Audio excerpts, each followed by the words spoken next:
ਤੇ ਗੱਲ ਕਰੀਏ ਕੈਲੀਫੋਰਨੀਆ ਦੇ ਵਿੱਚ ਕ੍ਰਾਈਮ ਦੀ, ਕੈਲੀਫੋਰਨੀਆ ਦੇ ਵਿੱਚ ਨਫ਼ਰਤੀ ਅਪਰਾਧ ਦੀਆਂ ਜਿਹੜੀਆਂ ਰਿਪੋਰਟਾਂ ਉਹ 2021 ਦੇ ਮੁਕਾਬਲੇ 2022 ਦੇ ਵਿੱਚ ਲਗਭਗ ਉਹਨਾਂ ਦੇ ਵਿੱਚ 20% ਦਾ ਵਾਧਾ ਜਿਹੜਾ ਉਹ ਦਰਜ ਕੀਤਾ ਗਿਆ ਹੈ।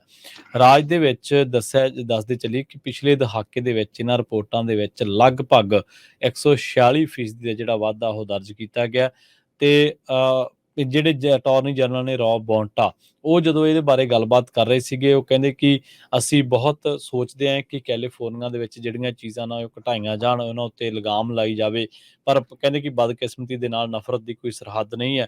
ਤੇ ਜਦੋਂ ਉਹ ਤਾਜ਼ਾ ਰਿਪੋਰਟ ਦੇ ਬਾਰੇ ਗੱਲਬਾਤ ਕਰ ਰਹੇ ਸੀਗੇ ਆਪਣੇ ਦਫ਼ਤਰ ਦੇ ਵਿੱਚ ਤਾਂ ਉਹਨਾਂ ਨੇ ਕਿਹਾ ਹੈ ਕਿ ਲੋਕਾਂ ਨੂੰ ਲੋਕ ਵੰਡੇ ਹੋਏ ਨੇ ਤੇ ਇਹ ਬਹੁਤ ਜ਼ਿਆਦਾ ਦੁਖਦਾਈ ਹੈ ਕਿਉਂਕਿ ਲੋਕਾਂ ਨੇ ਜੇ ਆਪਣੇ ਰਾਈਟਸ ਦੇ ਖਾਤਰ, ਲੋਕਾਂ ਨੇ ਜੇ ਆਪਣੀਆਂ ਬੁਨਿਆਦੀ ਸਹੂਲਤਾਂ ਖਾਤਰ ਲੜਨਾ ਹੈ ਤਾਂ ਉਹਨਾਂ ਦਾ ਯੂਨਾਈਟ ਹੋਣਾ ਬਹੁਤ ਜ਼ਰੂਰੀ ਹੈ। ਨਫ਼ਰਤੀ ਅਪਰਾਧ ਦੀਆਂ ਘਟਨਾਵਾਂ 2021 ਦੇ ਵਿੱਚ ਵੱਧ ਕੇ 1763 ਤੋਂ 2022 ਦੇ ਵਿੱਚ 2120 ਹੋ ਗਈਆਂ। ਹਾਲਾਂਕਿ ਆંકੜੇ ਜਿਹੜੇ ਨੇ ਉਹ ਦੱਸਦੇ ਨੇ ਕਿ ਇਹਨਾਂ ਰਿਪੋਰਟਾਂ ਦੇ ਵਿੱਚ ਕਿੰਨਾ ਜਿਹੜਾ ਵਾਧਾ ਉਹ ਦਰਜ ਕੀਤਾ ਗਿਆ ਤੇ ਲੋਕਾਂ ਨੂੰ ਜਦੋਂ ਇਸ ਰਿਪੋਰਟ ਬਾਰੇ ਦੱਸਿਆ ਤਾਂ ਉਹ ਕਹਿੰਦੇ ਕਿ ਠੀਕ ਹੈ, ਇਹ ਗੱਲ ਜਿਹੜੀ ਆ ਅਸੀਂ ਮੰਨਦੇ ਹਾਂ ਕਿ ਨਫ਼ਰਤੀ ਅਪਰਾਧ ਵਧੇ ਆ, ਪਰ ਉਹ ਕਹਿੰਦੇ ਕਿ ਇਹ ਜਿਹੜੀਆਂ ਨਫ਼ਰਤੀ ਅਪਰਾਧ ਦੀਆਂ ਜਿਹੜੀਆਂ ਆંકੜੇ ਨੇ ਇਹ ਜਿਹੜੀ ਜ਼ਮੀਨੀ ਹਕੀਕਤ ਆ ਜਾਂ ਕਹਿ ਲਈ ਕਿ ਜਿਹੜੇ ਆਮ ਜ਼ਿੰਦਗੀ ਦੇ ਵਿੱਚ ਵਾਪਰਨ ਵਾਲੀਆਂ ਘਟਨਾਵਾਂ ਉਹ ਇਸ ਤੋਂ ਵੀ ਜ਼ਿਆਦਾ ਜਿਹੜੀਆਂ ਉਹ ਹੈਗੀਆਂ ਨੇ। ਸੋ ਲੋਕਾਂ ਨੇ ਇਹ ਵੀ ਦੱਸਿਆ ਕਿ ਨਫ਼ਰਤ ਤੇ ਅਪਰਾਧ ਜਦੋਂ ਇਕੱਠੇ ਹੁੰਦੇ ਨੇ ਤਾਂ ਉਹ ਲੋਕਾਂ ਦੇ ਲਈ ਹੋਰ ਜ਼ਿਆਦਾ ਖਤਰਨਾਕ ਜਿਹੜੇ ਆ ਉਹ ਹੋ ਜਾਂਦੇ ਨੇ।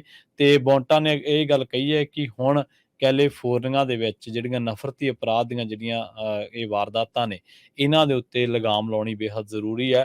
ਪਰ ਦੂਜੇ ਪਾਸੇ ਲੋਕ ਜਦੋਂ ਮੀਡੀਆ ਦੇ ਨਾਲ ਗੱਲਬਾਤ ਕਰ ਰਹੇ ਸਨ ਤਾਂ ਮੀਡੀਆ ਨੇ ਉਹਨਾਂ ਦੇ ਨਾਲ ਸ਼ੂਟਿੰਗ ਦੇ ਨਾਲ ਜਿਹੜੀਆਂ ਵਾਰਦਾਤਾਂ, ਸ਼ੂਟਿੰਗ ਦੇ ਨਾਲ ਜਿਹੜੀਆਂ ਮੌਤਾਂ ਹੋ ਰਹੀਆਂ ਨੇ ਜਾਂ ਹੋਰ ਲੁੱਟ ਦੇ ਹਮਲਿਆਂ ਦੇ ਵਿੱਚ ਜਿਹੜੀਆਂ ਮੌਤਾਂ ਹੋ ਰਹੀਆਂ ਨੇ ਉਹਨਾਂ ਚੀਜ਼ਾਂ ਵੱਲ ਵੀ ਜਿਹੜਾ ਧਿਆਨ ਆ ਉਹ ਦਿਵਾਇਆ ਤੇ ਕਈ ਤਿੱਖੇ ਸਵਾਲਾਂ ਦਾ ਜਿਹੜਾ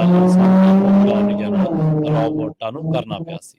ਜੀ 4th ਜੁਲਾਈ ਆ ਰਹੀ ਹੈ ਤੇ 4th ਜੁਲਾਈ ਨੂੰ ਬਹੁਤ ਸਾਰੇ ਲੋਕ ਪਟਾਕੇ ਚਲਾਉਂਦੇ ਆ। ਸਿਟੀ ਆਫ ਸੈਨ ਹੋਜ਼ੇ ਨੇ ਕਿਹਾ ਆ ਸਪੈਸ਼ਲ ਉਹਨਾਂ ਨੇ ਫੋਨ ਸੈਟਅਪ ਕੀਤਾ ਹੈ। ਇਸ ਵਾਰੀ ਫਾਈਨ ਵੀ ਕੀਤੇ ਜਾਣਗੇ ਜੋ ਇਲੀਗਲ ਫਾਇਰ ਵਰਕਸ ਚਲਾਉਣਗੇ।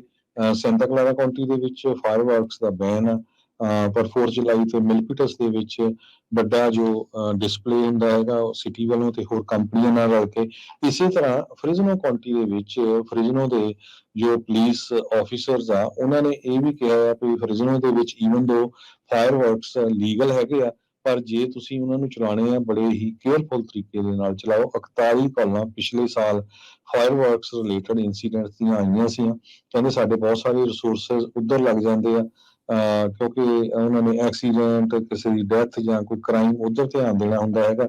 ਜੋ ਫਾਇਰ ਏਜੰਸੀਜ਼ ਹੈਗੀਆਂ ਫ੍ਰਿਜ਼ਨੋ ਦੇ ਆਸ-ਪਾਸ ਦੀਆਂ ਉਹਨਾਂ ਨੇ ਲੋਕਾਂ ਨੂੰ ਦੱਸਿਆ ਵੀ ਕਿਸ ਤਰ੍ਹਾਂ ਜੋ ਫਾਇਰ ਵਰਕਸ ਆ ਖਾਸ ਕਰਕੇ ਵੱਡੇ ਉਹਨਾਂ ਨੂੰ ਚਲਾਉਣਾ ਆ।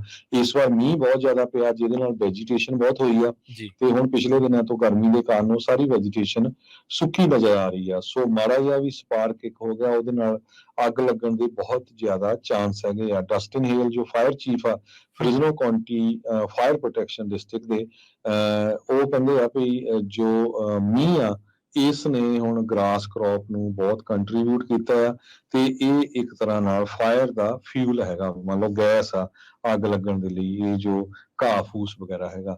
ਸੋ ਲੀਗਲ ਫਾਇਰ ਵਰਕਸ ਫ੍ਰਿਜ਼ਨੋ ਦੇ ਵਿੱਚ ਫॉर ਸੇਲ ਹੋਣਗੇ ਵੈਡਨਸਡੇ ਤੱਕ।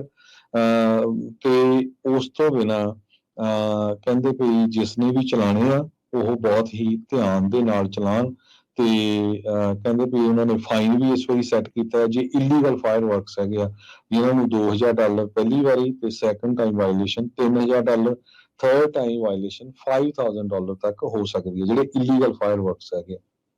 ਜੀ।